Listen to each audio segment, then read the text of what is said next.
مساء الخير وأسعد الله أوقاتكم بكل خير أينما كنتم مشاهدي بيت تي في الأكارم، وأهلا وسهلا بكم بمتابعة شيقة لهذه الحلقة الجديدة من برنامجكم حواراتنا، والتي بآرائكم النيرة ومشاركاتكم الكثيرة لها ننجح معا بإيصال صوتنا وأهدافنا لأبناء شعبنا الأبي بغية المشاركة الجماعية لبناء سوريا المنشودة، حيث سنناقش يا أحبائي الأفاضل اليوم مصير وطننا الجريح الذي يعيش منذ أكثر من نصف قرن في حالة سيادة العنف والدمار المخطط، الذي بدأه جمال عبد الناصر بأيام الوحدة مع مصر، وهندسه حزب البعث العنصري بحكمه الشوفيني، وكرسه المقبور حافظ الأسد في انقلابه العسكري الدموي عام 1970. ليورثه لولده المعتوه بشار البهرزي الذي تجاوز أباه إرهابا بالقتل والتدمير، فمن تهجير نصف سكان البلد ما بين لاجئ ونازح، وقتل مليون مواطن سوري ونصف مليون معتقل في أقبية سجونه الهمجية، ومع جلب معظم أبناء زناة العالم إلى البلد كميليشيات طائفية استيطانية تخريبية، والذي يصر على ديمومته ل7 سنوات أخرى بعد مسرحيته الانتخابية الهبالية، وذلك وسط تشظي غالبية المعارضات وارتزاقها وتبعيتها لمعظم الدول الإقليمية والعالمية الكبرى، التي حولت سوريا لساحة صراعهم القذرة، والتي كلها ومع مختلف أبعاد الأزمة أو المأساة السورية سنناقشها مع ضيفينا الكريمين العزيزين الدكتور غياث معيثة، وهو شخصية سياسية وأدبية سورية معروفة من مواليد مدينة اللاذقية عام 1954، وطبيب جراح أخصائي جراحة العظام والمفاصل يعمل في مشافي فرنسا بعد أن اضطره القمع إلى المنفى. له العديد من الدراسات والمقالات باللغات العربية والفرنسية والإنجليزية، وحاليا منسق تيار اليسار الكردي في سوريا، وهذا التيار عضو بمجلس سوريا الديمقراطية. أهلا وسهلا بك دكتور غياث، شرفتنا ونورتنا. أهلا بك. تيار اليسار الثوري قصدك؟ تيار اليسار الثوري تماما. كما نرحب باسمكم جميعا مشاهدي الكرام بالأستاذ روني علي، وهو كاتب وشاعر وسياسي كردي سوري معروف من مواليد مدينة كوباني عام 1968، يحمل شهادة الإجازة بالحقوق من جامعة حلب، ومعتقل سياسي سابق من عام 1992 لغاية 95، وقيادي سابق بالحركة السياسية الكردية السورية، وله عدد من المجموعات الشعرية المطبوعة باللغتين الكردية والعربية. أهلا وسهلا بك صديقي أستاذ روني علي. أهلا وسهلا بك وبضيفك الكريم. أهلا وسهلا بمشاهدينا، مساء الخير لكم جميعا، مساء الخير لكل السوريين أينما كانوا بماضيهم المأزوم وحاضرهم الضبابي ومستقبلهم المجهول. مساء الخير. مساء النور، وباسمكم جميعا ضيوفي الكرام مشاهدي الأفاضل نشكر من وراء الستار الأستاذ عبد الباقي الحسيني، وهو رئيس الاتحاد العام للكتاب والصحفيين الكرد في سوريا، والأستاذة الكاتبة رقية حاجي، هم سيكون معنا لنهاية هذه الحلقة. باسمكم جميعا نشكرهم. دكتور غياث مرة أخرى أهلا وسهلا بك. نعلم جيدا بأن سوريا تحولت لسجن كبير منذ وحدتها مع مصر عبد الناصر، ومرورا بانقلاب البعث الشوفيني، وثم تفرد الأسد الأبي والابن بجعلها مزرعة خاصة لعائلته، وما رافق ذلك من أبشع أنواع الإجرام والدمار. لماذا وإلى متى سنعيش ديمومة تلك الحالة؟ مرة أخرى مساء الخير لك ولضيفك العزيز والمشاهدين الكرام والعاملين المجهولين الآن لتوفير هذه المناسبة لنا للحديث عن الوضع السوري بهمه المشترك لنا جميعا. شكرا. هلا بما يخص سؤالك، طبعا سؤال وجد جوابا له، يعني بمعنى أنه نظام الطغمة الحاكم في سوريا، وبشكل أخص من 1970 مع انقلاب الأسد الأب وممارسة القمع على أي حراك مستقل عن السلطة وغير تابع لها، إفقار الناس، وما فعله بشار الأسد لاحقا بعد أن ورث الحكم عن أبيه، فقام بتعميق الهوة الاجتماعية وإفقار غالبية السوريين. وفي أرقام، يعني أنا لن ممكن ما أرهقكم بالأرقام، بس كمثالين، يعني أنه ب 2010 بعام 2000 لما اجى بشار الاسد على الحكم او ورث الحكم، كان حسب احصائيات الامم المتحده 11% من السوريين تحت خط الفقر. خلال 10 سنوات وبسياسات كثير شرسه على الصعيد الاجتماعي تم افقار 33% من السوريين اصبحوا تحت خط الفقر، وعدد السوريين اللي يعني على خط الفقر اصبحوا نصف عدد سكان سوريا عام 2010. بالتالي الجواب كان من وجهة نظري أنا هو احتجاجات الناس على هذا الوضع الاقتصادي الاجتماعي المزري لصالح طغمة صغيرة تنهب الثروات يعني لصالحها وتفقر السوريين، وعلاوة على ذلك تمارس عليهم القمع والقهر والاعتقالات والتعنيف والتهميش والإقصاء. فكانت في سوريا في الواقع هذا كان في إهمال في رصد علامات التذمر والتمرد عند الجماهير السورية. هذه بداياتها يعني لم تكن عام 2011، كان في هناك ما يشبه يعني علامات تنذر بما هو قادم.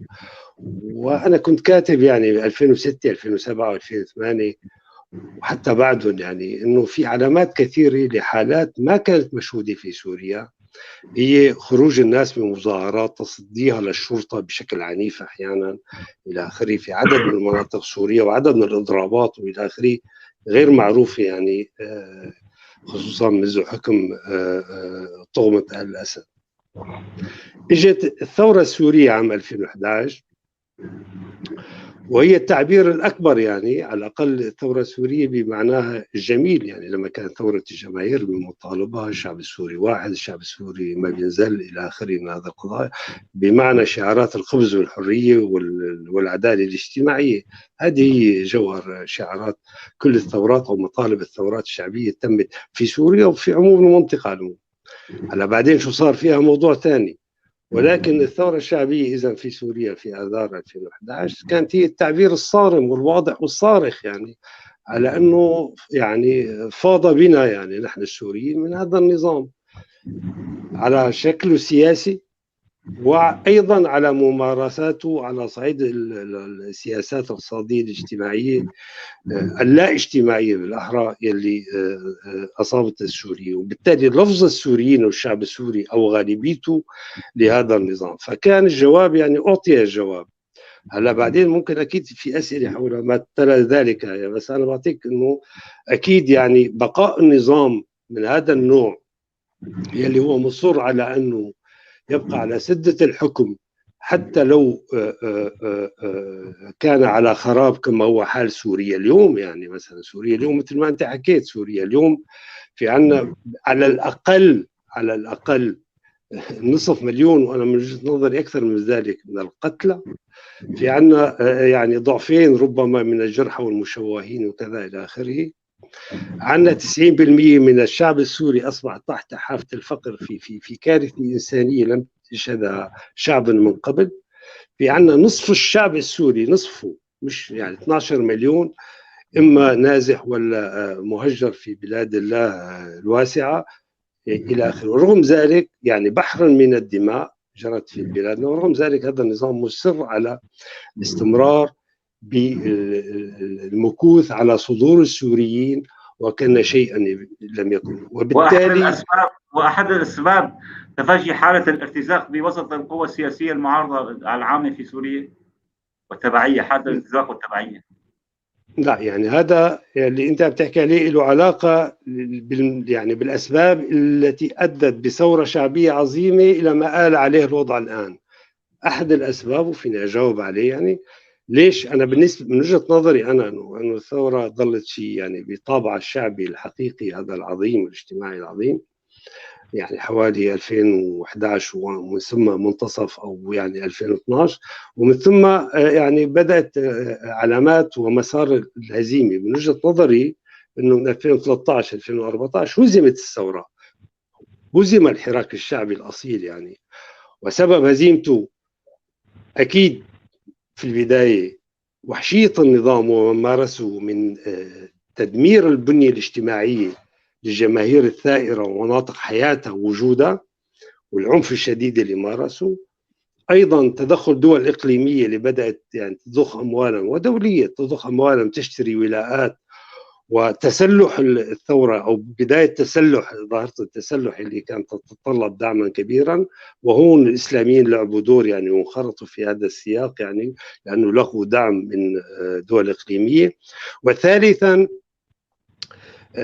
الاشكال المعارضه المكرسه اللي ركبتها بكل صراحه يعني، وصار معروف يعني دول اقليميه ودوليه ركبتها وفرضتها على الشعب السوري او الشعب الثائر من السوريين بصفتها انه هذه هي ممثله الشعب السوري، يعني مثلا المجلس الوطني وما تلاه من الائتلاف وغيره من الاشكال يعني كثرت، يلي هي في النهايه هياكل تابعه ما الى يعني حد كبير من الاستقلاليه، وهي تابعه لاراده الدول الاقليميه يلي فرضت عليها يعني شكلتها وضعتها، بمعنى هذه الهياكل لا تمون حتى على الكرسي التي تجلس عليه في اجتماعاتها. في نفس الوقت تفكك البنية الاجتماعية الآن خلال هذه السنوات الطويلة والجوع وفقدان البوصلة اللي كانت موجودة في السنتين الأولى للثورة، أكيد هذا فسح، والجوع والفقر والتهجر إلى آخره فتح الباب واسعا إلى أنه الناس مثلا صارت تبيع نفسها، يعني تروح وين في مجموعة تروح عليه حتى بقناعة وعدم قناعة تتحول هذا إلى الموضوع مرتزقة. هذا أحد أسئلتي، هذا أحد أسئلتي يعني حول تأثر يعني أو تدخل الدول الإقليمية والعالمية الكبرى بالشأن السوري. هذا محور آخر سنحكي عليه الآن. نرحب مرة أخرى بالأستاذ روني علي. أستاذ روني، أول شيء إذا كان عندك تعليق أو إضافة على كلام الدكتور غياس، ثم كيف كان الألم الكردي مضاعفا في سوريا، يعني كما وصفها الدكتور بالوحشية الأسدية اللي صارت في سوريا، يعني كيف كان الألم الكردي مضاعفا؟ هناك شعبنا الكردي يقولون آلامنا مضاعفة. تفضل. تحياتي مرة أخرى لك ولضيفك وللمشاهدين. أنا ما راح أعلق على كلام الدكتور، لكن راح أبدي وجهة نظري. باعتقادي نحن أمام سؤال كبير، واللي هو عنوان الموضوع مستقبل سوريا المجهول. مستقبل سوريا المجهول يعني نحن بهالسؤال عم نقر بأن هناك دولة اسمها سوريا، وهي الدولة مصيرها مثل ما بيقولوا باتجاه المجهول. أنا بتصوري إذا بدنا نحدد مرتكزات الدولة، ما هي الدولة، مفهوم الدولة، مفهوم الوطن، مفهوم المواطنة، راح نرجع شوي لورا. بتصوري سوريا ليست فقط تعيش أزمة مستقبل مجهول. سوريا هي جزء من بلدان المنطقة التي تشكلت بموجب اتفاقيات ومعاهدات لم تكن بإرادة شعوبها. أقصد بشعوبها ليس فقط الشعب العربي، كل المكونات الموجودة بهالمنطقة لم تكن جزء من سيناريو الخريطة الجيوسياسية التي وضعت لهذه المنطقة. وبالتالي الأزمات اللي نحن هلا عم نعيشها هي من إفرازات الماضي السياسي اللي دفع لنا الحالة اللي نحن عليها. من حقنا نتحدث عن نظام سياسي معين، عن نظام ديكتاتوري، عن عن القمع، عن الاعتقال، عن الموت، عن الدمار، عن الدم، عن من حقنا بنحكي لأنه عم نعيشها نحن. لكن بتصوري الأنظمة الموجودة بهالمنطقة ككل هي جزء من إفرازات ثقافة، من إفرازات ذهنية وموروث سياسي اجتماعي ممتد من عقود وقرون من الزمن. ولذلك أنا بتصوري شعوب المنطقة ككل مدعوة إلى انقلاب على هذه الذهنية، على هذه الثقافة، بحكم أن هذه الأنظمة أو بمعنى الأجندات السياسية اللي عم تشتغل على أزمات هالمنطقة دائما بتخلي شيء مرتكل، بتخلي شيء موروث، بتخلي شيء جزئية معينة تشتغل عليه بالمستقبل. ونحن بهالحالة ما بنوصل لحلول لأزماتنا السياسية سواء وأزماتنا الاجتماعية، سواء بالصراع مع النظام أو بصراعاتنا الجانبية الداخلية. هلا السؤال المطروح هل النظام وحده يمارس القمع؟ أنا طبعا هنا لا أبرر النظام، أنا عرفت النظام شو هو. إلى جانب النظام المعارضة أيضا تمارس القمع، إلى جانب المعارضة المكونات أيضا بدأت تمارس القمع. إذا حامل هالقمع هذا من وين جاي؟ وكيف فينا نجتاز مرحلة ثقافة القمع، ثقافة الاستبداد، ثقافة الدم؟ بتصوري هون تكمن الأزمة. أنا لحد هلا عم بحكي عن سوريا كجزء من المنطقة. أنا ككردي جزء من المكون الاجتماعي السوري وجزء من الجغرافيا السورية اللي تشكلت بموجب اتفاقيات سياسية دولية. بتصوري لا يمكن الحديث عن مستقبل سوريا أو سوريا المستقبل ما لم نقر بأن هذه الدولة المصطنعة وفق توافقات دولية هي تركيبة جيوسياسية من أكثر من مكون بشري ومن أكثر من تمازج جغرافي. بجوز نحن هلا عم لما بنناقش الطرف الآخر لا أعني في بس المكون العربي. المكون العربي منقسم على ذاته، الطرف الآخر هو كل المكونات الموجودة في سوريا. لما بتناقش بيتم طرح مفاهيم، مفهوم المواطنة، مفهوم الدولة الديمقراطية، مفهوم ما بعرف إيش، لكن يتم تجاوز حقيقة اللي هي جذر الأزمات بمنطقتنا ومن ضمن سوريا، وهي استحقاقات المكونات الموجودة بهذا الوطن. ما لم نصل إلى مرحلة إشباع أو تحقيق أو تجسيد هذه الاستحقاقات، بتصوري أي حراك سياسي راح ياخذ طابع عنفي وراح ياخذ مجرى انقلابي وراح يكون جزء من دورة العنف بهذه المنطقة. هلا لو نحن حاولنا نستعيد صيرورة الحراك الثوري السوري اللي كان تحت مسمى الثورة واللي تم تدخل أو الاستيلاء عليها من قبل الدول الديمقراطية والقوى الفاعلة الدولية عبر الدخول إليها من أكثر من بوابة ومن أكثر من مرتكز، بتصور هاي الأزمات إذا ما حاولنا التصدي لها راح تكون نحن بحالة انقلاب سلطوي، وهذا الانقلاب السلطوي سيولد نموذج آخر أو نسخة أخرى عن السلطة اللي انقلبنا عليها، وما راح نكون أمام واقع يلبي طموحات الشارع اللي يجسد مثل هتافات وشعارات وكذا انه بده حريه. الحريه هي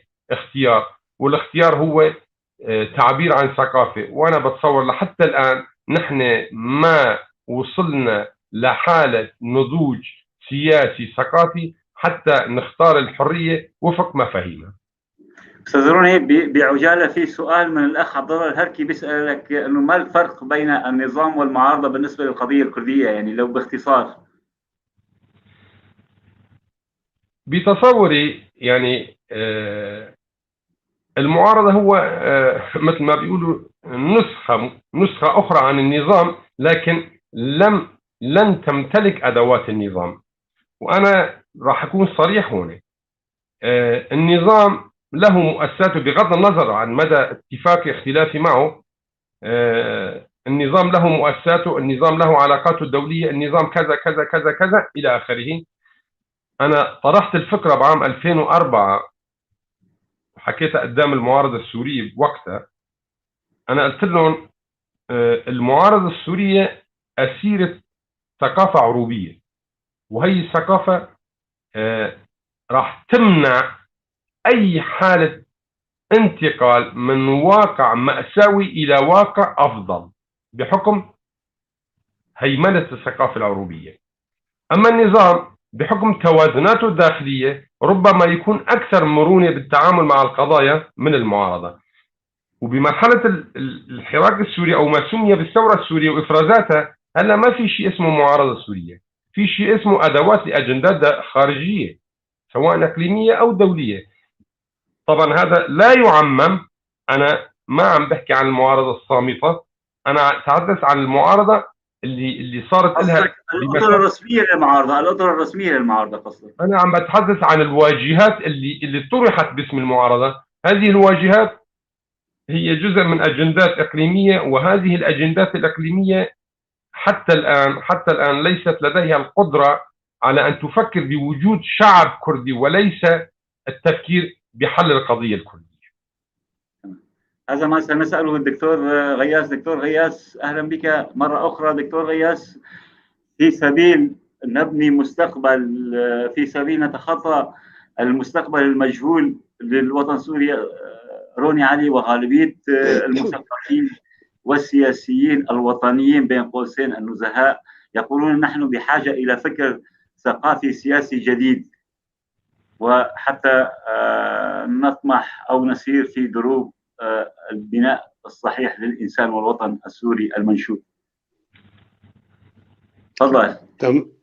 تمام. هلا يعني بعتقد انه يعني وجهة نظري أولية انه الثقافة ما أنا مربوطة عن السياسي يعني وعن وضع سياسي ما. هو قال فكر ثقافة وفكر سياسي. لا أنا عارف أنا ما برد على ما قالوا، أنا بحكي وجهة نظري يعني إنه مش أربط المسألة السياقات ببعضها. يعني إنه مثلا في فترة السبعينات والثمانينات رغم الضغط الأمني لنظام الأسد وإلى آخره والاعتقالات وكذا، بس كان في يعني في هبة ثقافية، في ازدهار ثقافي وأدبي وروائي وشعري وإلى آخره. يعني كل أهم الشعراء والروائيين السوريين السبعينات ولحد ما بالثمانينات يعني كان هون هذه الفترة. ليش؟ لأنه كان في نهوض سياسي، في حراك سياسي، حتى لو صامت، حتى لو ضيق، حتى لو كذا. وفي كان يعني مشان نحكيها بصراحة كمان كان في نهوض لليسار في سوريا. هي مسألة يعني تاريخيا هيك الواقع الحال. الآن نحن عم نحكي على الآن هلا بما يخص القضية الكردية، يعني بدي أحكي كلمتين يعني كلام حتى لو ما سألتني عن الموضوع يعني. لا هذا في سؤال جاي يعني. لكن أتجنبه بس يعني لأنه روني حكى عن الموضوع بشكل أو بآخر ربط المسار باعتراف يعني. بالواقع السوري اليوم يعني ما بدنا نحكي عن المعارضات المكرسة اللي بنتها وشكلتها، وأصلا هي المعارضات الأكثر صمتا لأنه غير فاعلة وبتستنى اجتماعاتها لما بينادوا لها تيجي تجتمع. بينما واقع الحال يعني لحد ما متفاوت، ليس بهذا الشكل. بمعنى أنه رغم سوء الحال اللي نحن عليه، بس كمان ما مرت بسوريا فترة شكلوا فيها السوريين أحزاب وتجمعات وجمعيات، حتى لو عم تفرط يعني ما عم تزبط كتير وما عارفانين شو بدهم. هي هذه الفترات يعني أنا بحاول جمع يعني كم تجمع وحالة سورية مشكل ملون، سوري كردي تركماني شو بعرفني وعربي ومشكل ملون ديمقراطي ومدني ومجتمع مدني وناس مزدهرة يعني فشغالة. اثنين، يعني كمان ما في بتاريخ سوريا في هذا الازدهار لتشكيل السوريين لما يسمى جمعيات وتجمعات ومجتمع مدني، رغم أنا بالنسبة لي 3/4 زعبرة يعني ما له طعم، بس يعني بغض النظر يعني مع احترامي المحاولات وكذا، بس في ازدهار عدد الجرائد والمجلات والمراكز والندوات والتلفزيونات الى اخره، في اذا شيء ما موجود، هذا الشيء غير منظم حتى الان بشكل واضح. في سؤال انطرح انا انتبهت عليه كان مكتوب، هو غياب قياده سياسيه حقيقيه. لا، في سؤال قبل دلاور كنت بيسألك دكتور، بيقول هل المعارضة كانت مؤهلة لقيادة الثورة؟ كان سؤال كمان جدا بيلفت نظر. لا مش المعارضة، أنا ما بعرف شو عم بيحكي على أي معارضة. أنا بدي أحكي هل كان الشعب السوري بكل طوائفها مؤهل لثقافة الثورة؟ يعني هذا يعني مع احترامي للسؤال، بس انه يعني في ثقافه للثوره وفي ثقافه يعني بفرنسا ما في ثوره بس في ثقافه عاليه جدا. هذا تراكمات وخبرات وتراث عالمي وتراث محلي. بمعنى نحن عندنا في سوريا اليوم رغم كل الهول اللي نحن عايشينه كمان في تراث ثقافي، في سلسله من المفكرين المثقفين يعني منذ اجيال، يعني كرد وعرب ومشكل ملون يعني سوريين. فما في هل نحن كنا مؤهلين انه هذه الثوره تكمل وتنتصر؟ ايه كنا مؤهلين، بس في دروس يعني غاب عنها للثوره، مثلا انها ما قدرت تتكون، وهذا الجزء من السؤال كان مطروح، قياده سياسيه لها تعبر عنها، او لم يسمح لها ان تفعل ذلك. مو بس النظام بالفتره الاولى قضى على 3 أجيال من المناضلين من أروع ما يكون في التنسيقيات اللي كانت ديمقراطية وعلمانية وكذا إلى آخره، وأيضا الدول الإقليمية والدولية اللي راحت شكلت لنا فورا ما بين بدهم يعملوا هيئة تنسيق، وهذوك بعدين عملوا بعدهم بشهرين عملوا المجلس الوطني، وهذا اعترفوا فيه إنه الناس كلياتها إنه خلص إذا إجوا سطوا على تمثيل الثوار يعني، فقالوا هذول بيمثلوا الثورة والشعب كمان، يعني الممثل الوحيد للثورة والشعب السوري. يعني في عملية مو بس النظام مسؤول عنها، مسؤول عنها آخر. فأجرت محاولة، مش كان غايب إمكانية تحقيقها، لا كان في مناضلين ورائعين وموجودين كانوا قادرين يشكلوا قيادة سياسية تقود يعني معركة السوريين من أجل التحرر، ولكن تم من جهة النظام ومن جهة الدول الإقليمية والدولية. 2، أعتقد أنه في تفاعل، يعني تفاعل متبادل يعني بين الحراك العام للمجتمعات وبين يعني النهوض الثقافي فيها. أحيانا الواحد بيسبق الثاني إلى آخره، بس في هذا التفاعل. ونقطة أخيرة قبل ما ندخل بالمواضيع ما راح أحكي فيها، طبعا في كتابات أنا مش قادر أقرأها لأنه بعيدة عني شوي. طبعا نشكرهم جدا يعني لتواصلهم معنا، ولكن أسئلة كثيرة سنحكيها بس فكرة واحدة الآن بدي أحكيها، هي إنه بالوضع الراهن الآن السوريين بمعنى اللي عندهم رغبة بالتحرر، اللي عندهم طموحات، إنه عندهم بدهم يعني عالم أفضل، مستقبل أفضل، الآن هدول المجموعات، هذه الحالات فنسميها، في الواقع مصيرهم مشترك. إذا ما عرفنا نوحد عملنا المشترك ونضالنا المشترك من أجل التحرر الشامل لجميعنا لكلنا، أحد منا لن ينتصر ولن يحقق ما يبتغيه. في سؤال كمان من الأخ العزيز خليل عبد الله الهركي، بيقول لك أستاذ دكتور غياث، بيقول إلى متى ندفع ضريبة التمسك بوحدة خارطة دولة جمع فيها قسما من لا يمكنهم التعايش معا؟ يعني أولا يعني ما فينا نقيس نحن الماضي بما نحن عليه اليوم. بمعنى السوريين ما كانوا عم يذبحوا بعضهم، الناس العاديين ما كانت تذبح بعضها لأنه هذا عربي وذاك كردي، لأنه هذا علوي وذاك سني. يعني هي مسألة ما كان في ذبح يومي، يعني ما سمعنا نحن أنه كانت الناس تذبح بعضها. هذا الحالة، هذا التنافر، هذا نتيجة تفاقم الصراعات، وأيضا لسيادة يعني شغلتين يعني بهالفترة هي. هزيمة الثورة عندنا في سوريا ترافقت بشغلتين. الشغلة الأولانية أنه ضعف الخطاب الديمقراطي والإنساني فلنسميه يعني لصالح شوفينية قومية من جهة، فبالتالي عربي ضد الكردي وكردي ضد العربي وكذا ضد مدري شو، والتهييج الطائفي اشتغل عليه النظام قليلا، بس مو بس النظام، أيضا المعارضة المكرسة والتنظيمات الإرهابية والإسلامية المتشددة وإلى آخره. ففي وأيضا يعني وجود ميليشيات طائفية إيرانية وغير إيرانية يعني مشكل ملون، يعني هذا كله ساهم على زيادة هذا النفور التقسيم الموجود. بس البشر ما بيولد الواحد لأنه هو كردي معناه هو معادل العربي، شو يعني هي يصير هذا في اختزال لعظمة الإنسان والكائنات الإنسانية وأيضا لعظمة الشعوب يعني، فبالتالي مش هيك يعني. تماما. نعود إلى الأستاذ روني علي. أستاذ روني علي، في ظل المعمعة السورية المأساوية، حال الحركة الكردية السياسية السورية إلى المزيد من التدهور، يعني ما كان حال أفضل من حال الواقع السياسة والثقافة العربية. لماذا هذا التدهور برأيك من قبل الحركة الكردية السورية، وإلى متى ستبقى النخب السياسية والثقافية الصامتة حيال الوضع الكردي المأساوي في سوريا؟ هلا لما بنحكي عن موضوع التدهور هذا بما معناه انه كان في حاله ازدهار وهلا نحن باتجاه تدهور. لا، بدأت بفكر جيد وصار تراجع يعني. انا بدي هيك اعلق على كم شغله.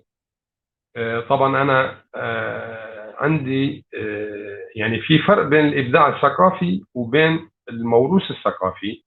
نحن بسوريا عندنا قامات ثقافيه، بس هي القامات الثقافيه بحاله ابداعها الجمالي شيء، وبحاله تجسيدها لافكارها الثقافيه شيء ثاني. بتصوري يعني المهتمين بالشأن السوري وخاصة القوى الدولية مثل ما بيقولوا الاستخبارات الدولية والإقليمية عرفوا كيف يوظفوا الحالة ويشتغلوا عليها يعني. الموضوع الآخر موضوع حكى الدكتور عن الانفتاح السياسي والسبعينات وفي حالة نهوض وكذا ما بعرف ايش. أنا بتصوري نحن ما عشنا بالمنطقة حالة نهوض سياسي، نحن عشنا مرحلة يمكن نسميها يعني مرحلة المعارضات السياسية اللي كانت عايشة تحت كنف النظام.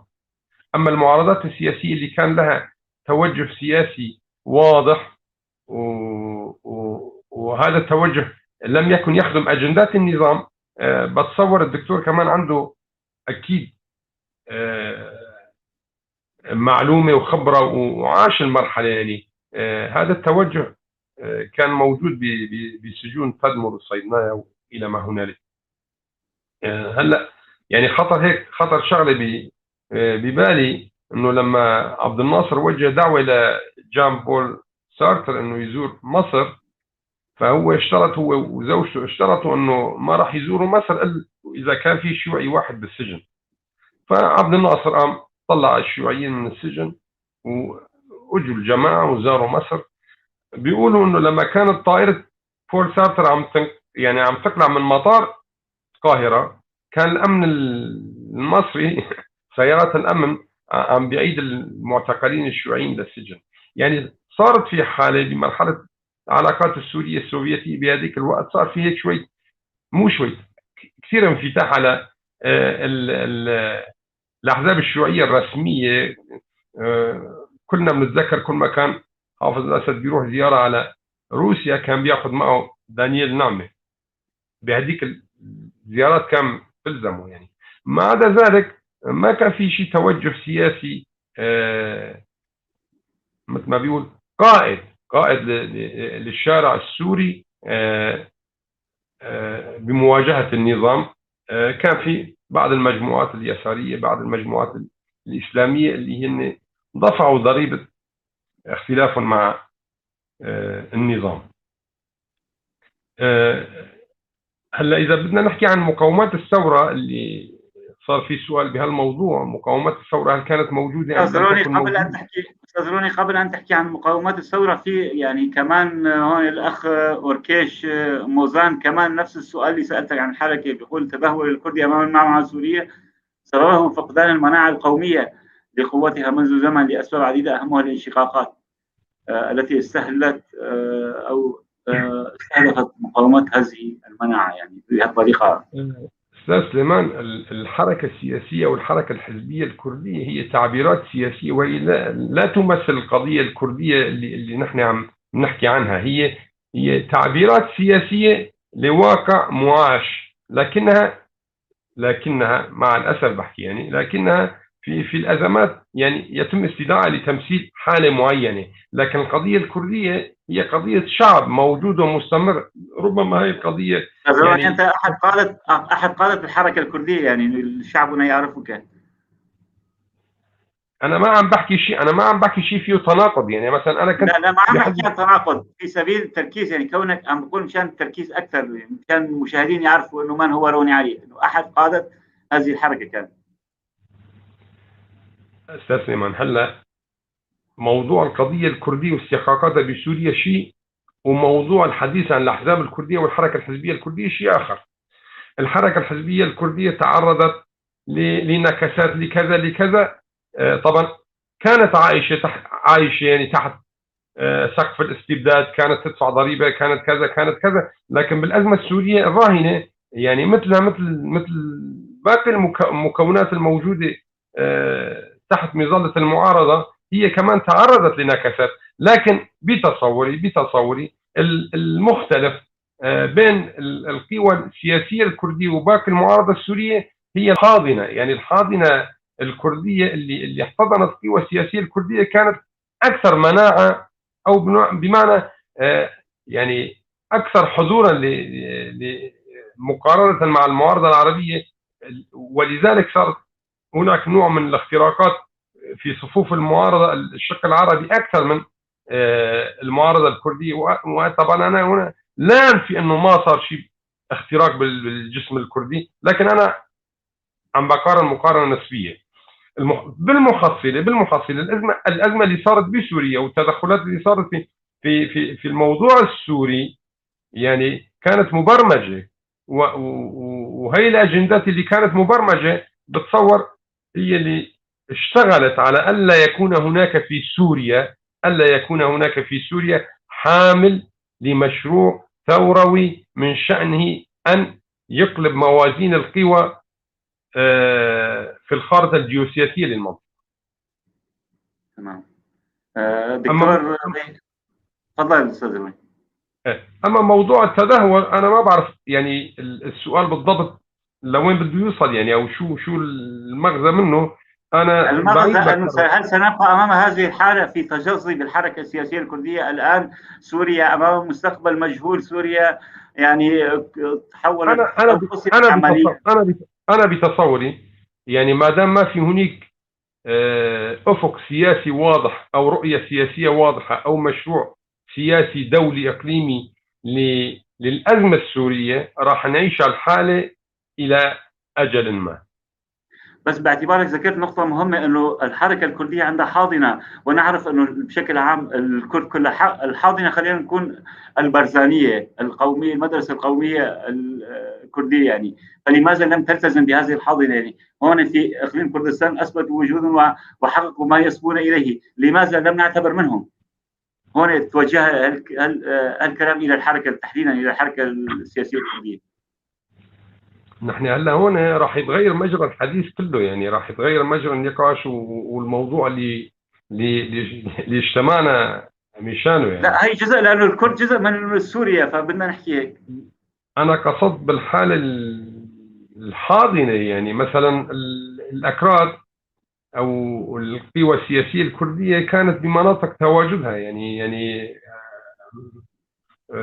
مقارنه بالمعارضة السورية. يعني طبعا المعارضة السورية بقيت مجموعات مسلحة، وهي المجموعات المسلحة خرجت عن عباءة القوى السياسية المعارضة اللي هي أصلا يعني ما بعرف، بيجوز الدكتور كمان أشار للموضوع هذا، صارت جزء من أجندات دولية إقليمية، وهي المعارضة تم هي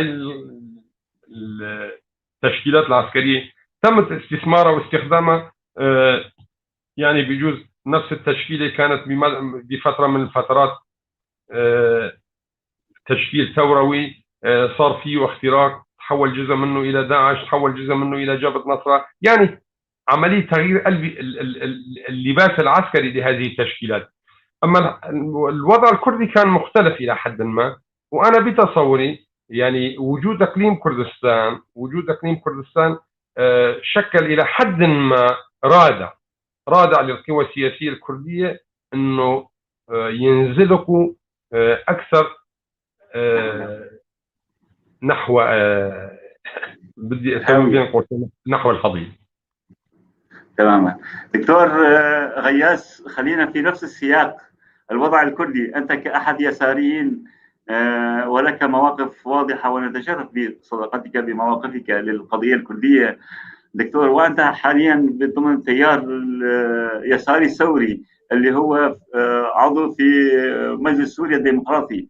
مجلس سوريا الديمقراطي طبعا رغم أنه هو ليست قومية كردية كما يقول مؤسسيها، يعني في وايدي جزء من هالسلطة أو كما يسمونها سلطة أو الإدارة الذاتية في شمال وشرق سوريا، ليست كردية، ولكن يحسبون على الكرد بأن هناك سلطة كردية إعلامية. بعض الشوفينيين العرب أمثال ميليشيات الإرهابية اللي تابعة للائتلاف تعتبر السلطة عربية، تعتبر السلطة كردية، وهناك اضطهاد للعرب.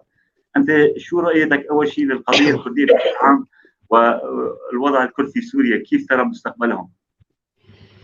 أول شيء بدي أحكي موقف مبدئي للقضية الكردية، بمعنى ما له علاقة بالوضع الراهن، ما له علاقة، هو سابق، هذا موقف سابق، موقف راهن وموقف قادم، يعني مبدئي، يعني لا يتغير ما تغير الظروف والشروط، وهو يعني موقف معروف، يعني هو الاعتراف بحق الشعب الكردي بتقرير المصير، ومنها حقه في إقامة دولته المستقلة، نقطة السطر في أماكن تواجد كردستان.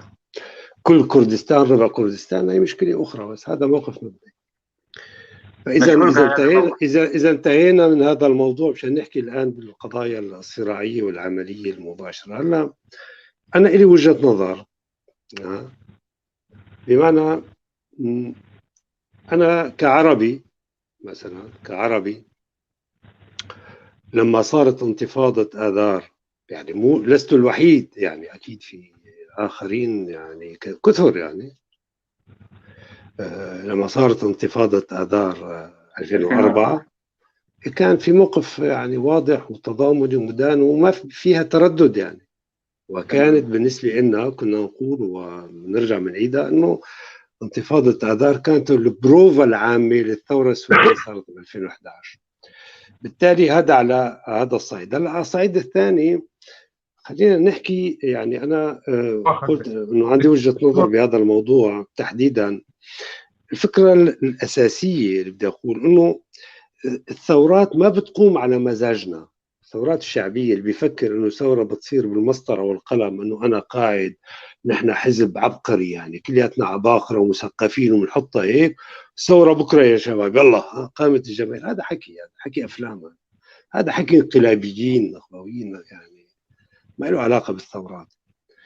لكن انه وجود حزب جماهيري واسع مهم جدا لمآلات الثورات. هذا صحيح في كل الدروس، الثورات من 200 سنة إلى الآن، وأيضا الثورة السورية قدمت هذا الدرس مرة أخرى، وجدتنا مدى غياب قيادة سياسية فعلا فاعلة ومؤثرة وعندها بوصلة واضحة كان كارثي في مآلات الثورة. بس فكرة هامة هي التالي، انه اندلاع الثورة السورية ب 2011 فكك يعني هذا الكابوس الجاثم وكابس هذا على كل ما هو في المجتمع، يعني ومخبيه، وتفجر. لهذا السبب، هذا احد الاسباب، هو بما يتعلق بالموضوع سؤالك اللي انت طرحته استاذ سليمان، هو تحديدا الثوره السوريه حررت القضيه الكرديه في سوريا.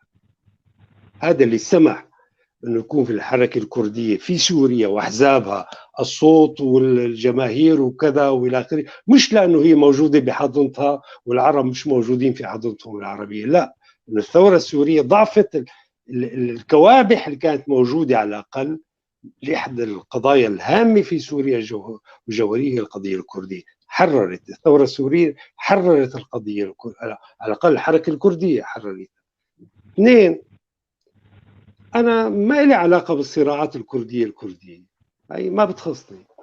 أنا لي موقف بما يخص هذا السياق، الموقف من قضية الشعب الكردي بقرر يعني. أنا لم أسألك عن صراع كردي، أنا سألتك هناك من يدعي لحظة، بس أنا بدي أقدم فكرتي لو سمحت. أنا عارف بس فكرتي أنا بمعنى ماني بسياق أنه هذا القسم من الحركة الكردية له تصور عن حل قضية الكردية بشكل، والقسم الآخر له تصور مغاير قليلا ربما. هي مسائل، هذه التلوينات ماني أنا فيها كعربي، عم بحكي أممي اللي بدك إياها كعربي كذا، ماني فيها. أنا مع قضية الشعب الكردي بنقطع على السطر، هو بيقرر بعدين بده دولة ما بده دولة، بده دولة على كردستان ما على ربع حكم ذاتي، هي قضية نحن معه، هي قضية أخرى.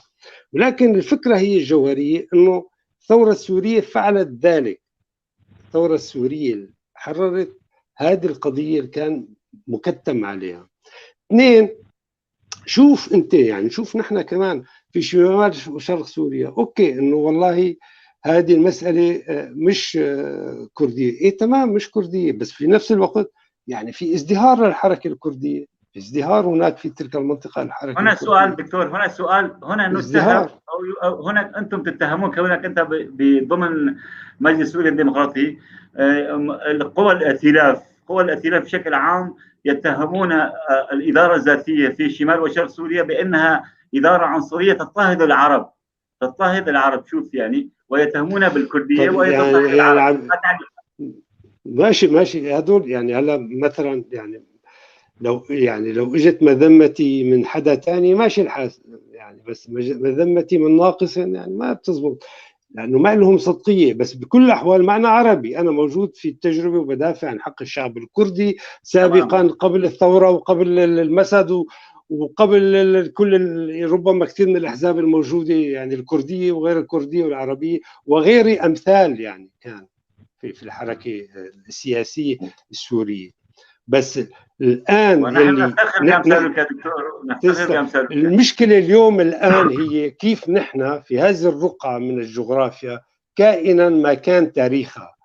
هذا الشرق المتوسط هي منطقة مجروحة في الهويات، لأنه كيف كان تركيبها؟ في كان شيء قائم يعني وثابت تاريخيا، أنه هذه الدولة باستثناء مصر يعني فوق، في شيء في المنطقة هناك كان موجود تاريخيا، انه مثلا في عندك شو اسمه الخلافة العثمانية يعني وحدت هذيك المنطقة بشكل غير هيك. في شيء سوريا جغرافيا مثل ما معروفة كانت موجودة في دولة سوريا التاريخية، في دولة العراق التاريخية، في كان دولة كردستان التاريخ، في دولة، قصدي هذه المنطقة مجروحة بهوياتها وبصراعاتها وصراعات الدول الإقليمية بين بيزنطة والفرس وكذا وإلى آخره من الصراعات قبل ذلك وبعد ذلك.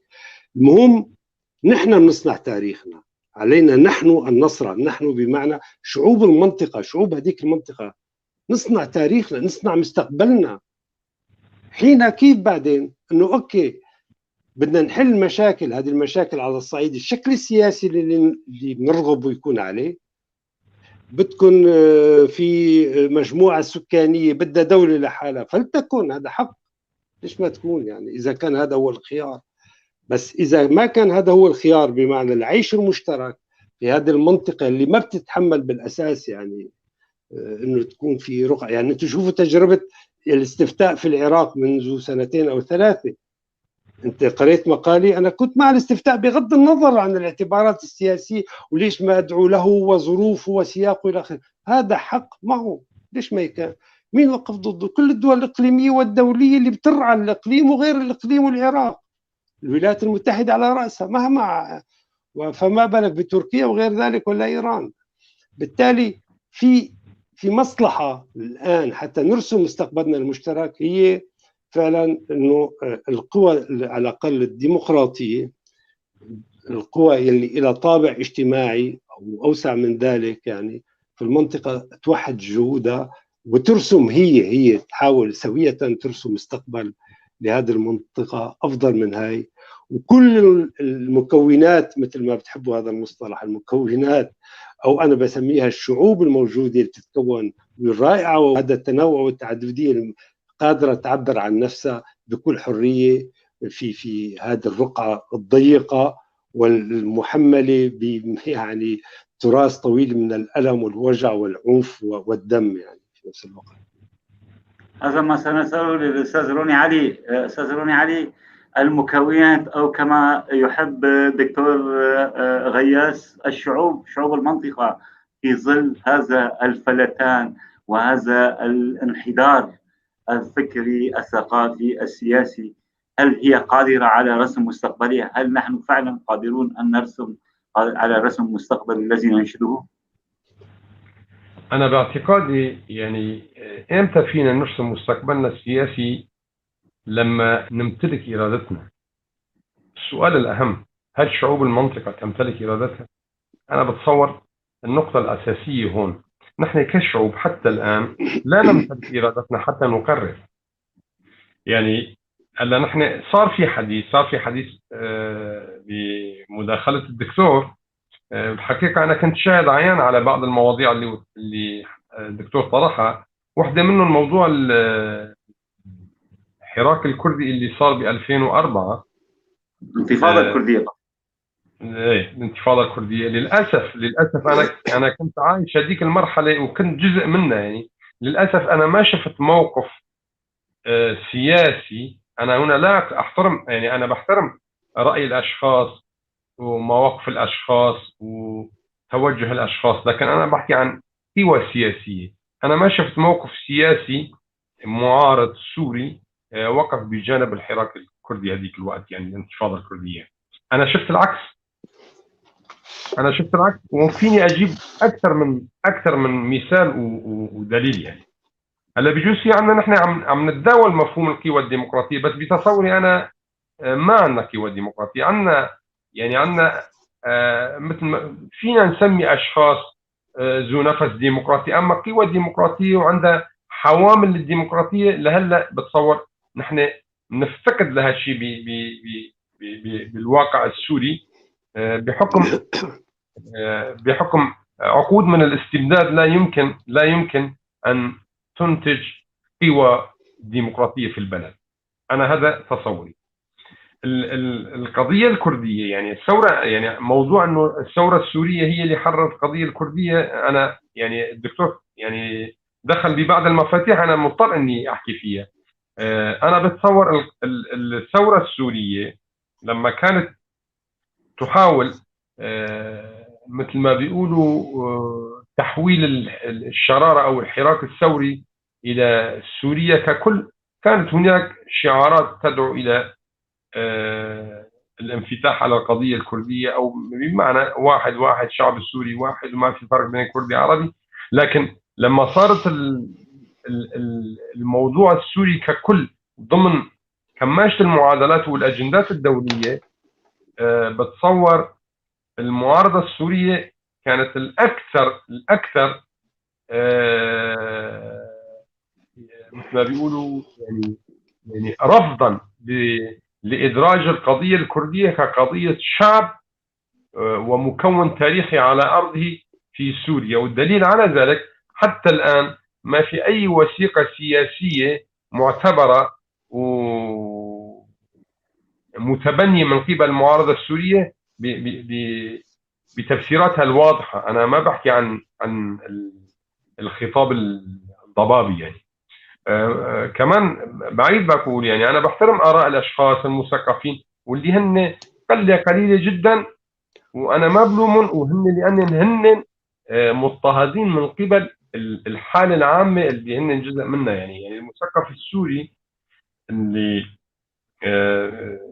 بيكون منفتح على القضية الكردية، مو بس القضية الكردية، القضايا الحربية بشكل عام بيكون منفتح عليها، هو مثقف مضطهد من جانب الثقافة أو الذهنية العامة اللي عم تفرض أو عم تقود الشارع السوري بشكل عام.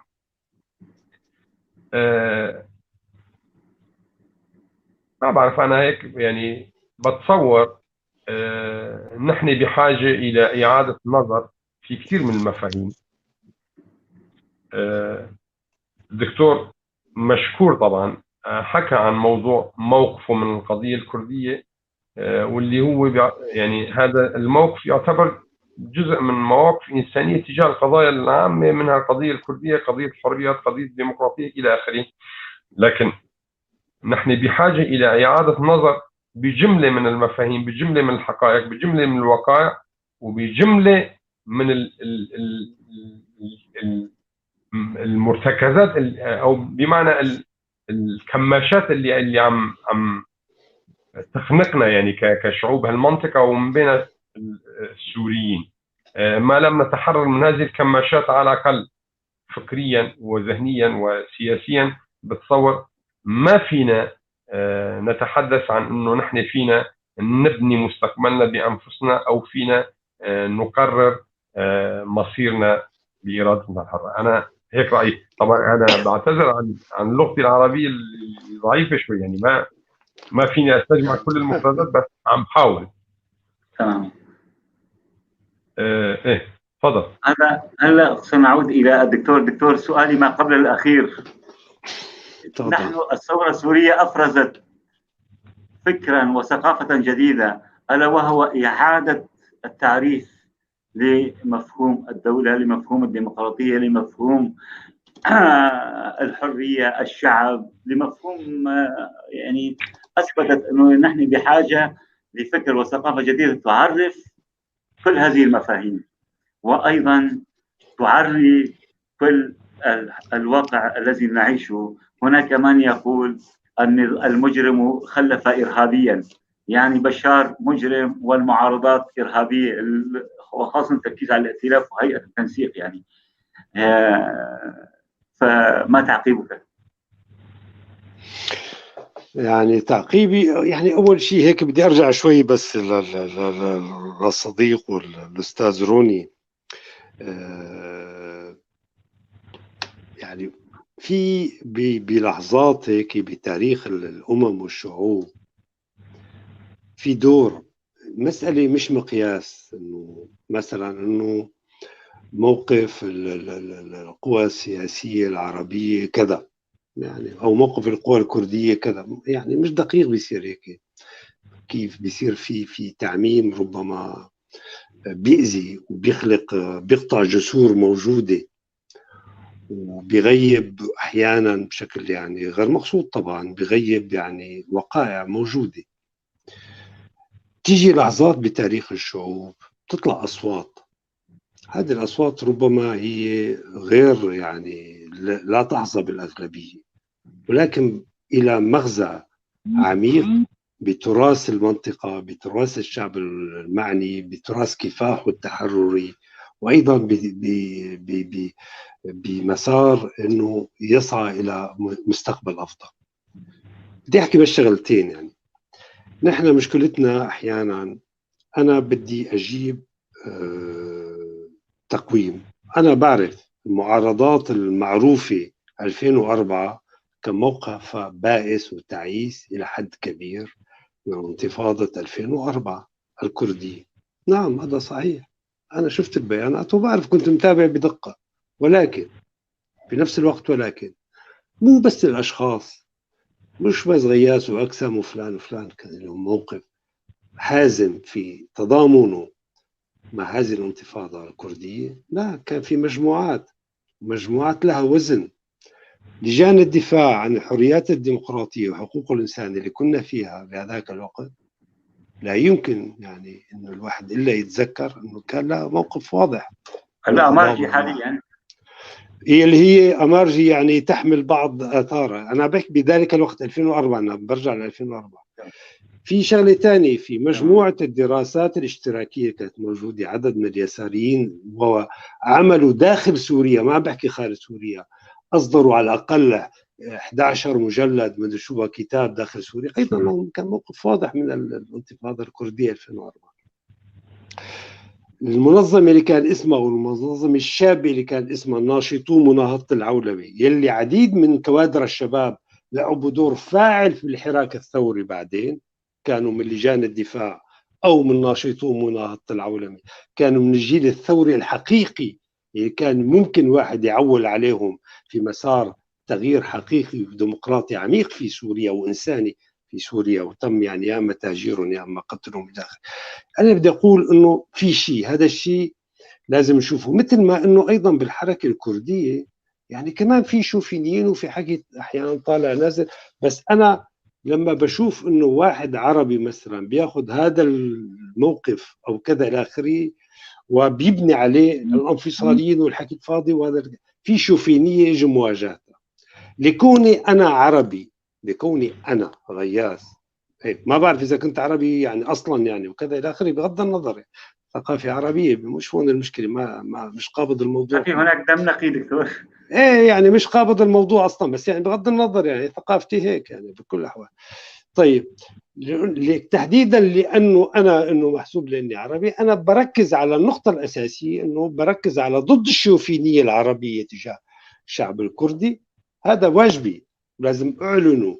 في نفس الوقت لازم الاصدقاء والديمقراطيين كذا ايضا كذا، نحن بحاجه الى جسور، الى مواجهه الشوفينيه الموجوده، لانه هذه من العوامل المدمره لاي امكانيه لبناء مستقبل في المنطقه عندنا. هي فكره جوهريه انا بحاول اقول. هذا انا واجبي اقوم به انا وغيري، يعني بحكي انا يعني بما امثل، يعني بما نمثل يعني الجهه هي على الاصدقاء وكذا. لهذا السبب في وضع سوريا نحن إلنا، نعم أنا شخصيا بما أشكل منظمة موجودين في مسد، بس أيضا كأمارجي إلنا علاقة بالمجلس الوطني، إلنا علاقة بمكونات أخرى كردية منفتحين، تحديدا لأنه شايفين أنه يجب أن نبني هذه الجسور، وتحديدا لأنه نحن نمتلك صدقية تجاه قضية الشعب الكردي، مش عم نبيعوا كلام، هذا صدقية لها عقود من الزمان، مش من امبارح، عقود من الزمن من المواقف الواضحة. هذا وجهة نظري أنا، أنه علينا أن نبني جسور مشتركة حتى نقدر ننتقل إلى جميعنا إلى مستقبل أفضل.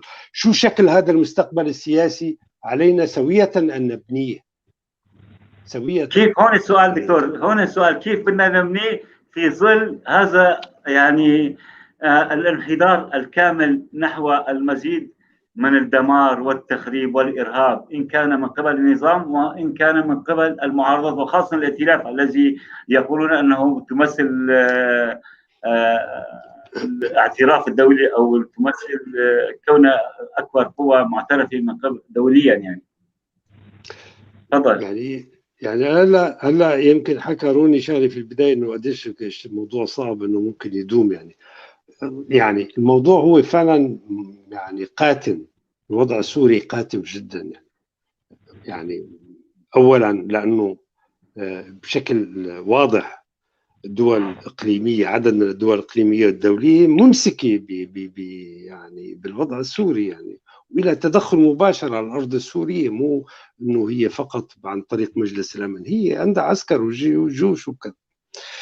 اثنين، التفتت اللي صار بالجغرافيا السورية، يعني الآن السوريين بغض النظر عن انتماءاتهم العرقية، العربي الكردي التركماني السوري الأسرياني، السوريين بشكل عام غير المهجرين، يعني بحكي على داخل سوريا، صار لهم سنوات عم بيعيشوا بجغرافيات ضيقة تحت سلطات سياسية بين قوسين متعددة متنوعة ومختلفة إلى حد ما، وبعلاقات اجتماعية عم تتغير، وبعزلة عن البقية.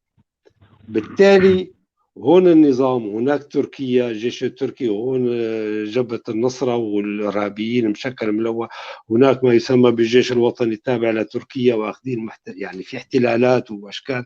مناطق المحتلة من تركيا هي تابعة مباشرة للإدارة التركية، والوالي هو مسؤول عنها، والضابط التركي هو المسؤول عنها، وعارفين عفرين تم تهجيره وتفريغه من سكانه إلى حد كبير، تغيير أكثر نصف سكان. ديموغرافي، تغيير ديموغرافي ذاتي. رهيب. فبالتالي في معطيات يعني عم مع مرور الزمن عم بتعمق من هذه المسألة. طيب إذا في مهمات مهولة مطروحة على المجموعات، وهذا صحيح. يعني المجموعات بسميها الديمقراطية واليسارية السورية والكردية يعني بشكل عام أنا قصدي سورية كردية إلى آخره، عربية مشكل، الموجودين في سوريا على ضعفها وعلى وضعها يعني المفتت والمتشظي كما أنت عبرت عليه في مقدمة هذه الندوة اليوم. ولكن يعني هل هذا يعني أن نقعد ونتفرج على ما يجري؟ أنا يعني أعوذ بالله من كلمة، نحن نطرح يعني من سنوات فكرة تالية، أنه ننطلق من الواقع ما جامد وثابت، أنه في مناطق النظام في أفراد ومجموعات، ونحن بنعرف ومتابعين ونعرف، ديمقراطية ومعادية للحالة الموجودة، وبدها نظام ديمقراطي جديد، وبدها تغيير ديمقراطي واجتماعي. في مناطق حتى إدلب وغير إدلب في ناس كويسة، ما تفكروا إنه كلهم يعني سلفيين وكلهم كذا، مش صحيح، يعني هذا في ظلم كمان. وفي تجربة الإدارة الذاتية في شمال وشرق سوريا على علاتها وعلى المساوئ الموجودة فيها وعلى الأخطاء اللي بتعملها واللي بدنا إياه، واللي بيقولوا عليها كردية ولا مش كردية ولا عربية وهذا الحكي كله على بعضه بغض النظر. يعني هذا يعني نحن باختصار الانتخابات أو الهزلية الأسدية، يعني ألم تكون رسالة واضحة نحو التقسيم الحتمي لسوريا؟ يعني هذا طبعا رأي معظم النقاد والسياسيين السوريين عامة، إن كانوا عربا كردان كل المكونات. بدي أكمل بس الفكرة تبعي إنه يجب ربط هذه القوى الموجودة اللي أنا وصفتها مع بعض البعض لتشكيل قيادة سياسية جديدة تعبر عن طموح السوريين بحالة أفضل قادمة. الآن ما إلى تأثير، بس غدا بيصير إلى تأثير، على الأقل بيصير للسوريين تمثيل حقيقي، صوت سياسي حقيقي. هذه المهمة العاجلة والطارئة. بما يخص سؤالك الآن حول مسألة الانتخابات، سوريا ليست مهددة بالتقسيم، سوريا مقسمة اليوم. مطروح هو الآن تقسيم رسمي، يعني هو تقسيم رسمي. شو هذا تقسيم زيفي؟ هذا تقسيم رسمي. شو بدنا نعمله يعني؟ جمهورية إدلب في شمال ولا جمهورية شمال شرق سوريا؟ ما تزبط يعني بكل الأحوال، ما في شيء هيك بيزبط. يعني هذا المنطقة كلها رقعة صغيرة، ويعني ما راح تقبل فيها، لا تركيا بتقبل انه يصير شيء في منطقة ما معينة، ولا النظام الروس راح يقبل، ولا حتى الامريكان راح يقبلوا انه يكون منطقة صغيرة ويعني وبتصير هاي يعني جمرة نار في شرق المتوسط، وهي منطقة حساسة للدول الكبرى، ويعني راح تتفاوض بين بعضها وتتقاسم نفوذها في المنطقة. بس انه يدوم هذا وقت، نعم هذا يعني يخشى ان يدوم. انتخاب الأسد هو يعزز هذه المسألة هاي، لأنه طالما قبل أنا أقول قبل أنه هذا النظام في رقعة من سوريا يعمل انتخابات، هذا بيعني أنه ممكن أن يقبل في رقعة أخرى من سوريا تحت سيطرة أخرى أنه يعمل انتخابات وتصير شغلة ثانية. فبالتالي بهذا المعنى معك حق أنه هذا ممكن يشكل يعني تهديد، يعني مخاطر أنه باستمرار الحالة التقسيمية البائسة يعني الموجودة الآن على الجغرافيا السورية بشكل عام، يعني وتشريد الناس طبعا. أستاذ روني، سؤالنا ما قبل الأخير أيضا، في ظل الانحدار القوى السياسية أو مستقبل سوريا كلها نحو الهاوية، يعني نحو المزيد من التدهور، نحو الهاوية، نحو السقوط لكل القيم والمفاهيم والمصطلحات. الواقع الكردي، يعني باختصار الكرد ماذا عليهم أن يفعلوا حتى يحافظوا على وجودهم؟ يعني هناك مؤامرات كثيرة، هناك تحالفات كثيرة ضد الكرد، هناك يعني الحوار الكردي رغم أنه أصبح يعني صار، وأنا وإياك وكثيرين كانوا يعتقدون أن هذا الحوار يعني لن يصل لنتيجة، ولكن ما أن أعلن عنه حتى سمع عريضة و700 شخصية وقع ضده. أي حراك كردي يهدف إلى وحدة الموقف الكردي يجابه بالعدوان، إن كان عدوانا ثقافيا، إن كان عدوانا عسكريا، إن كذا. ماذا على الكرد أن يفعلوا لكي يحافظوا على مستقبلهم في هذه البقعة الجغرافية اللي تسمى سوريا؟ باعتبار السؤال الأخير أو ما قبل الأخير ما بعرف، بس أنا عندي ملاحظة. أنت لما بتسألني أنا بجاوب على قد السؤال، يعني ما بطيل بالسؤال كثير بالجواب. بس هلا أنا مضطر أجاوب بشكل مطول عن لك كل الوقت. أنا مضطر أجاوب عن أكثر من سؤال، مو بس سؤالك. بتصوري أنا والدكتور عم بيحكي، يعني صار عندي تصور إنه نحن أمام خطاب رغبوي، مع احترامي طبعا هو وجهة نظره. يعني بموضوع 2004 أنا بعيد وبقول، يعني أنا واحد من اللي بيعتبر حالهم مؤمن بالتعايش السلمي، مؤمن بالتعايش المشترك بين المكونات السورية، لكن هذا التعايش لا يمكن أن يدوم إلا إذا كان هناك إشباع لحقوق الناس، وكل مكون وصل لاستحقاقاته المشروعة. يعني أنا ما شفت هذيك الوقت من المكونات اللي حكى عنه الدكتور أنه وقف إلى جانب الحراك الكردي اللي كان اسمه الانتفاضة. ما شفت أنا، لأنه أنا كنت جزء منه، وأغلب الوجوه أو القوى السياسية المعارضة بهذيك الوقت. ما بعرف إذا فيني أعطي أمثلة كمان. يعني دعوني على اجتماع، بعدين أنا دعوت أكثر من تيار سياسي كردي ومثقفين أكراد وفاعلين بالشأن العام. عملنا جلسة بحلب، ما كانت جلسة، كانت جلسة صخب. يعني حسب ذاكرتي بلكي اجتمعوا شيء حوالي يعني ما بين 70-100 شخص. أنا ما شفت صوت واحد من كل القوى المعارضة السورية اللي اجتمعت بهذيك الوقت، من ضمنهم كان لجان إحياء المجتمع المدني. ما شفت أي صوت إلى جانب الإنسان الكردي المقهور اللي كان عم بيواجه القتل. يعني بالعكس، أنا شفت دعوات تدعو إلى إدانة المخربين وكذا. هاي نقطة ثانية. الحكي أنه الثورة السورية أسقطت حالة الرعب والخوف وإلى ما هنالك، لكن ما ننسى أنه الإفرازات الثورة السورية أدخلت الإنسان السوري برعب مضاعف. يعني هلا الإنسان السوري عايش، وين ما كان عايش هو مرعوب، مو بس من النظام، من غير النظام كمان. ولذلك هذا يعني بيقودنا إلى جذر الموضوع. هل نحن نمتلك مقومات الانطلاق إلى آفاق ثانية؟ أنا بتصور لحد الآن لا. نحن أسرى ثقافة، أي ثقافة معشمشة بالمجتمع، هي الثقافة اللي عم تقودنا، وهي الثقافة اللي عم تؤرقل أي مسار من شأنه الانتقال إلى واقع أفضل، وعم يتم الاشتغال عليها من جانب الأنظمة، وكذلك الأمر من جانب القوى الدولية ومن جانب الأنظمة الإقليمية. نحن من هون بقول بعيد بكرر، نحن بحاجة إلى إعادة نظر في ذواتنا، يعني كبشر، كمثقفين أو كحاملين فكر، ولدينا رسالة، وننتقل من الرسالة هي الحالة اللي نحن فيها، ننتقل إلى مخاطبة المستقبل. بتصوري الخطاب الرغبوي ما راح يؤسس لمستقبل.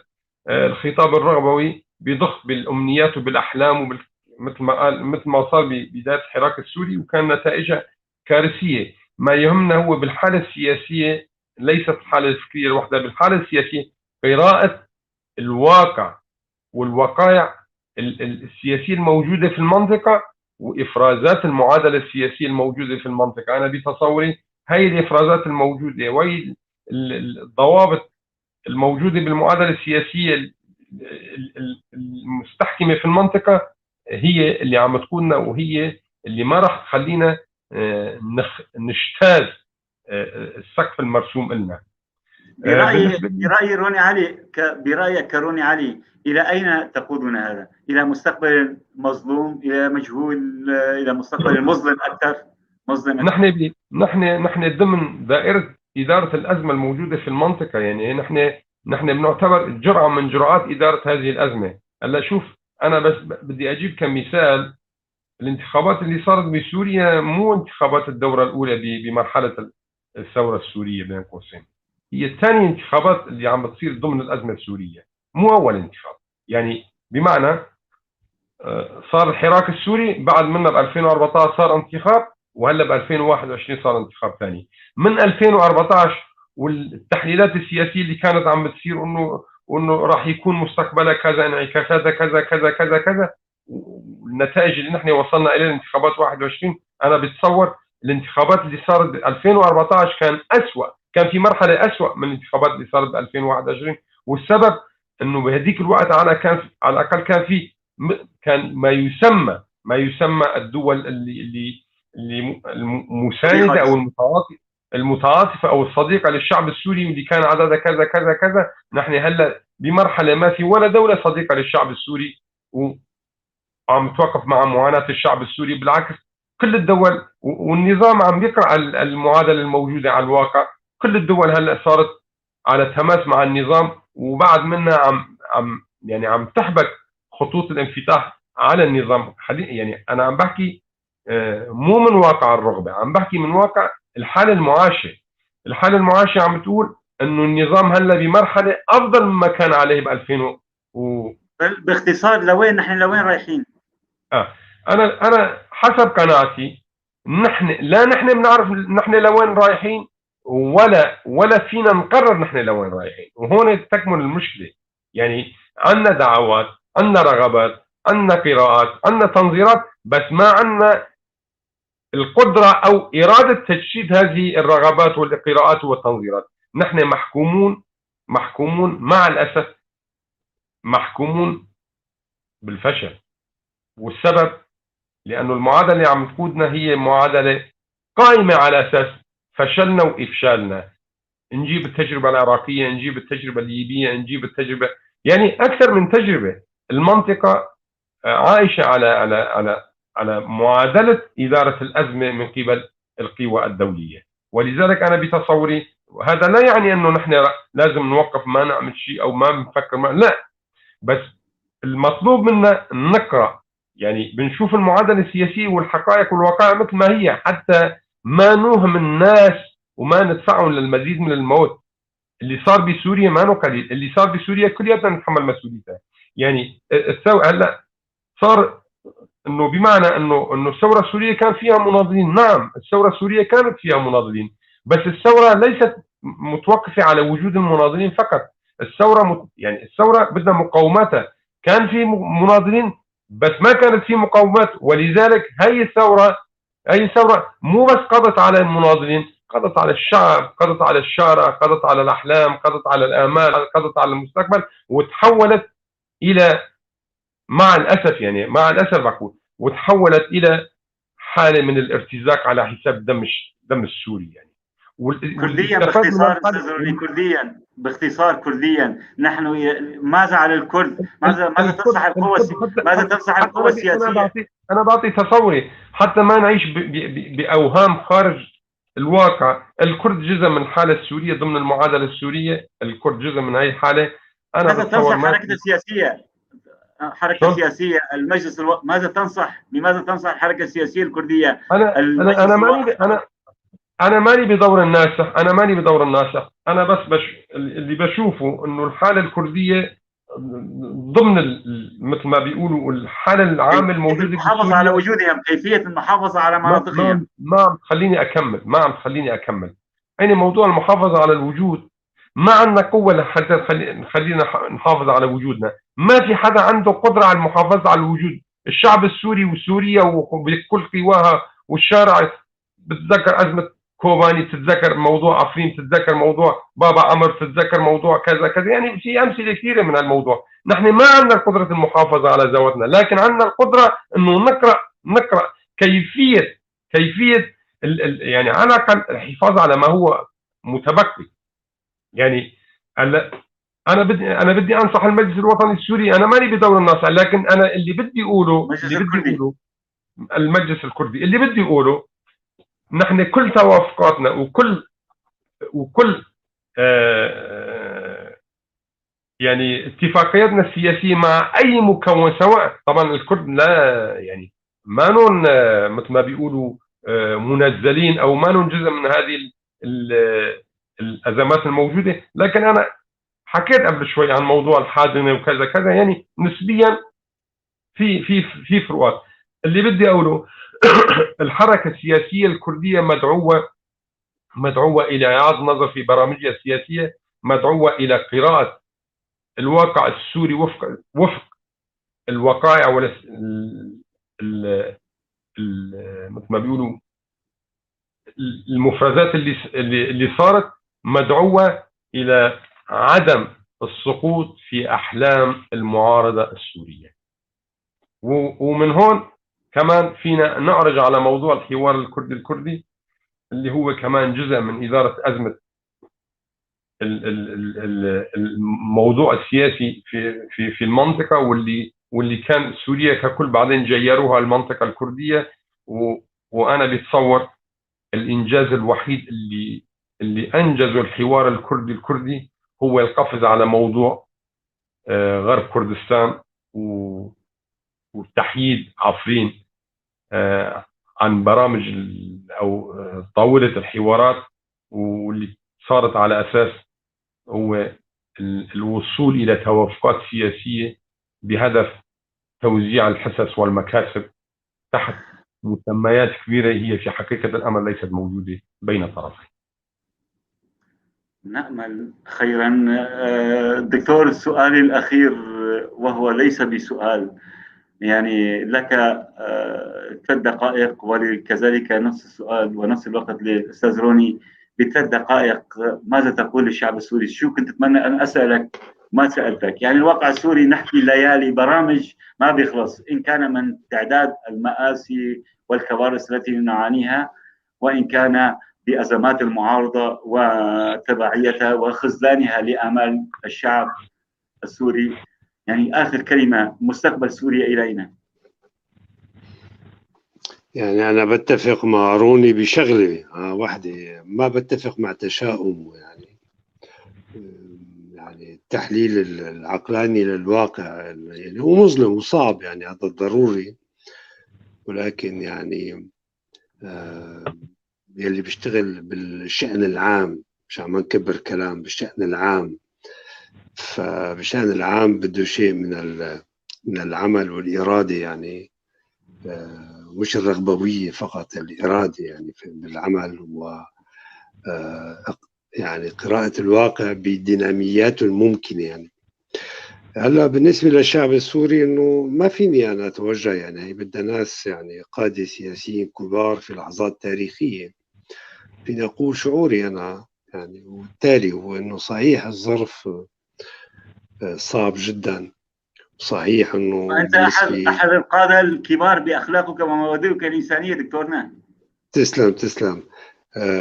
أكيد الثورة السورية العظيمة اللي تمت 2011 فيها دروس كبيرة يعني، وخبرات عظيمة يعني تعلمنا منها. يعني كان فيني أستفيد في هذا الموضوع كثيرا، ولكن هزمنا، يعني مثل ما بيقول واحد فيلسوف عظيم يعني ومناضل سياسي في نفس الوقت، إنه يعني هناك انتصارات صغيرة يعني بنتعلم منها، وهناك هزائم مليئة بالدروس كمان، يعني فعم نتعلم أيضا من بعض الانتصارات الصغيرة وكثير من الهزائم التراكم. بس من 2013 و 2014 لما بنحكي إنه القصة الفلانية ما عملوا شيء، مدري شو إجوا هذول المعارضة سووا شيء، من 2013 ما عاد في ثورة، صارت الثورة المضادة هي المنتصرة. الثورة المضادة هي أشكال إلى عدة رؤوس، يعني النظام، الدول المتدخلة، تركيا، الفصائل الإسلامية، الائتلاف والوسخ هذا الوخم اللي طغى على الواقع السوري، هي الثورة المضادة. ولكن يعني في نفس الوقت مستقبل مجهول، مصير مجهول، لا مش مجهول، لا هدي لي شوي. مستقبل بالنسبة أنا قناعتي الراسخة، البشر هن بيصنعوا تاريخهم ومستقبلهم، ما بينزلوا من المريخ. الدول الإقليمية والدولية بتفرض مسارات، تفرض تعرجات، تفرض التفافات للوراء إلى آخره. نحن بنصنع مستقبلنا، ونحن لازم نقول شو المستقبل اللي بدنا إياه، حتى لو الظرف الراهن اليوم صعب ومستحيل بدنا ننحت بهذا الصخر. هذا واجبنا، وهذه هي الرسالة اللي بنوجهها لكل السوريين كائنا ما كان انتمائهم العرقي أو الديني. هذا هي دكتور، الرسالة. هذا المستقبل الطموح، هل هل سنعيش أنا وأنت اللي في أعمارنا؟ يعني الواحد بيولد بيعرف امتى راح يموت. على الأقل نعمل إذا صار فينا شيء في غير. نحتاج لم نكن إذا قرون إلى عقود يعني من الزمن. ما هي شو يعني عقود يعني ولا يوم ولا سنة.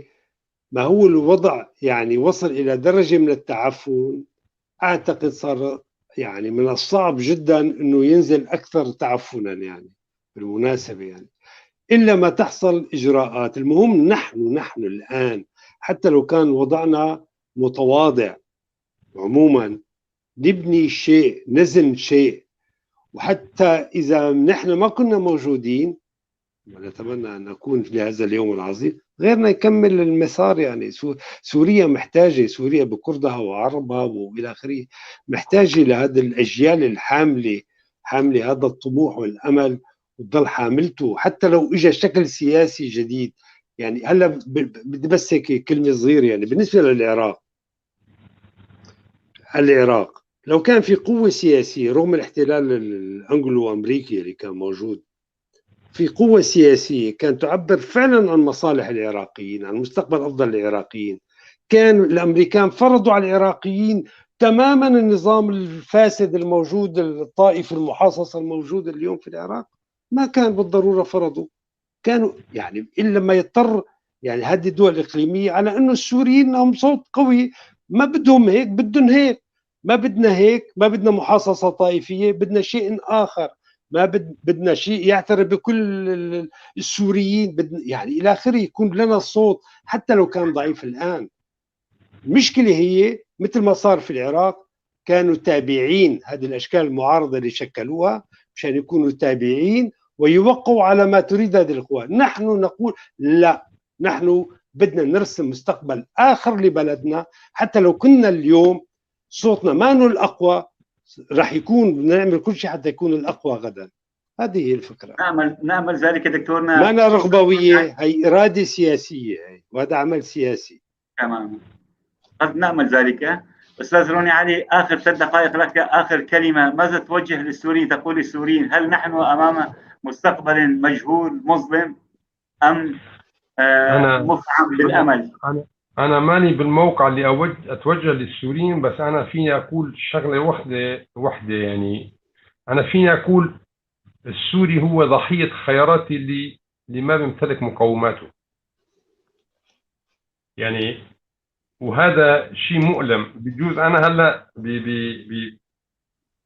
بتفسيري للوقائع أو بقراءتي للوقائع يعني بياخذوا عني نظرة تشاؤمية أو سوداوية، بس أنا بتصور السياسي هو بيعيش على حالة واحدة، أنه لازم مهمته هو خلق الطموح عند الناس، لأنه لولا هذا الطموح أو هذا الأمل ما في استمرارية للحالة السياسية، وهذا شيء مبرر. لكن بنفس الوقت يعني أنا ما بقول من مهمتي، لكن من مهمة الفئة المتنورة هو وضع الناس بصورة الحقائق الوقائع يعني هاي مهمة ورسالة. أنا ما فيني أقول للشارع السوري أو الإنسان السوري ومن بين الكردي وكذا إنه لك مستقبل زاهر. وين المستقبل الزاهر؟ يا ريت مثلا هلا الدكتور عم بيحكي إنه نحن فينا كشعب نقرر ونبني تاريخنا. يا ريت لو جاب لنا مثال واحد من عام 1916 ولحتى هلا نحن بعام 2021، مثال واحد عن تجسيد شعوب المنطقة لإرادتها يعني، بس مثال واحد يعني شيء مؤلم. أنا ما فيني ابني احلام على وقائع، على حالة غير موجودة. يعني جمهورية مهاباد كانت حلم؟ جمهورية مهاباد كانت ضحية دكتور، جمهورية مهاباد كانت ضحية شغلة أخرى، شو صار فيها بعدين شغلة أخرى، ولكن الشعب الكردي بنى تجربة في حياته. أنا موضوعي مختلف، يعني ما فيني أخلط بين موضوع الشعوب وبين موضوع الوقائع السياسية. جمهورية مهاباد تم بناؤه بحالة سياسية معينة وبظرف سياسي معين، وتم القضاء عليه كمان بنفس الأجندات. يعني وإذا أنت عندك اطلاع على مثلا الحالة الكردية بفترة من الفترات بعيش حالة نهوض، هذا النهوض أنا ما بنفي أنه الشعب الكردي ضحى، الشعب الكردي له تاريخ النضالي كذا كذا كذا، لكن بعض الحالات السياسية اللي مثل ما بيقولوا المكتسبات السياسية اللي تتحقق بظروف سياسية معينة، هي الظروف هي نتيجة أجندات سياسية دولية إقليمية معينة عم تحصل. نحن ما بنبني بإرادتنا، نحن خاضعين لهالأجندات الموجودة. أنا راح أجيب لك مثال. الشعب الكردي في كردستان تركيا، يعني عددهم، خلينا بالمتداول، يعني أقل شيء عددهم 18 مليون نسمة. ليش ما جزء من المعادلة السياسية الموجودة بالمنطقة؟ يعني إذا بدك تقارن الشعب الكردي بتركيا مع الشعب الكردي الموجود في سوريا، يعني هون المشكلة، يعني النقطة الأهم اللي بدنا نركز عليه. أنا وصلنا لآخر نصف دقيقة أستاذ روني، آخر نصف دقيقة. اللي بيهمني أقول نحن بنتمنى نطمح إنه نعيد النظر في اللي صار معنا، حتى ما نكرر اللي صار. والأهم من كل شيء نكون واعيين أكثر في قراءة المعادلة السياسية الدولية في المنطقة، هذا هو الأهم. وإلا راح نكون مرة أخرى بطواحين أو تحت حجر رحى هذه المعادلات. والموضوع التجربة العراقية اللي حكى عنه الدكتور وأنا حكيتها قبل، يعني أنا بتصور كله مبرمج، يعني مبرمج وفق أجندات معينة. نحن نتمنى ذلك. نشكركم جدا انتظاركم الوقت. يمكن إذا نتحدث بشكل تفصيلي عن مستقبل سوريا، عن الأوضاع السورية، نحتاج إلى حلقات، بل إن لم نقل عشرات، يمكن نحتاج إلى مئات الحلقات. أشكركم جدا دكتور غياث. بس فقط كلمة أخيرة، محتاجين إلى لأنه مثل ما بيقولوا مقهورين بأي موضوع نطرح 20 سؤال بموضوع معين، ولذلك ما راح فينا نشرح المواضيع هذه. أكيد. كل موضوع بحاجة إلى حوارات مفتوحة لساعات. صحيح. أكيد. بس بكل الأحوال ما هو أكيد محتاجين بالوضع السوري مثل ما حكى صديقنا. أول شيء أنا يعني وجهة نظري إلى تشاؤم العقل بمعنى التحليل الدقيق للوقائع، وتفاؤل الإرادة كما قال أحد كبار مثقفين. يعني هذا ما نحتاج إليه في عملنا على الوضع السوري، تشاؤم العقل وتفاؤل الإرادة.